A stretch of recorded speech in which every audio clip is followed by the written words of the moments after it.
अंतःहस्त बोले भितर जेन कोण माने अछि देखो जेन 8टा कोण अछि पिले 8टा कोण भितरे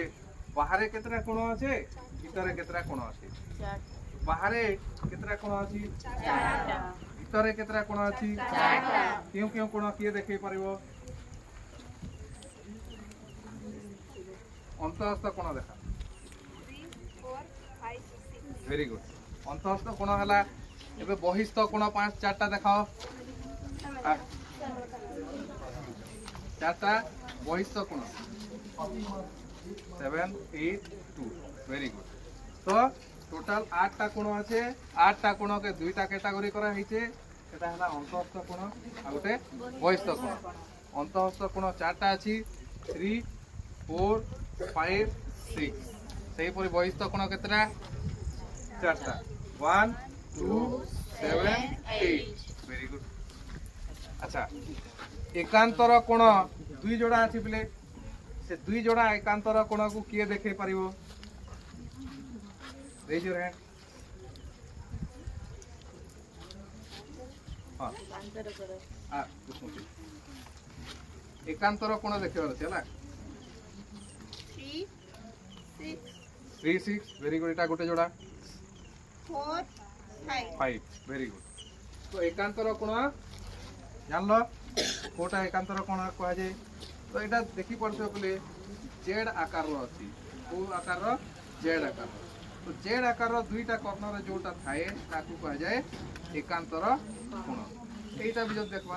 एटा भी जेड आकार रो 5 और 4 ई जेड टाइप रो तो हैं सही परे अनुरूप कोण दुई जोड़ा किए देखै परिबो अनुरूप कोण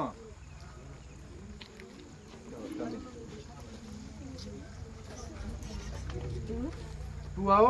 6 वेरी गुड 1 5 ठीक अच्छा एकांतर कोण मध्य रे कोण संपर्क अछि एकांतर दुईटा जेंति कि 3 आओ 6 ई दुई जनकर कोणर परिमाण मध्य रे कोण संपर्क अछि समान कोण 3 रो मूल्य जेते परिमाण जेते कोण 6 रो परिमाण मध्य सेते हबो अच्छा तो कोण 1 और कोण 2 को मिसी तार परिमाण रो समष्टि केते 180 डिग्री तो सेही दुईटा कोणर समष्टि को हमें कोन कहले सन्निहित परिक्रम सेही परे तुम पढिथिलो प्रतीप कोण विषय रे पढिथिलो दुईटा रेखा जदि ये छेदक आ प्रथम सरल रेखा परस्पर के छेद कले केतटा कोण उत्पन्न करूछंती चारटा 1 4 3 2 आओ এই মানক মধ্যে কোন সম্পর্ক আছে প্রতীপ কোণ মধ্যে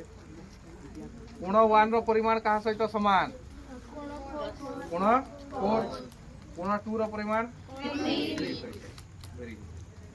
सेही परे L2 आउ छेदक भितरे भी चारटा कोण उत्पन्न हैला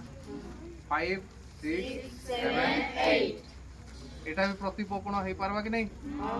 तो कोण 5 रो परिमाण काहा सहित समान 8 कोण 7 रो परिमाण 6 सहित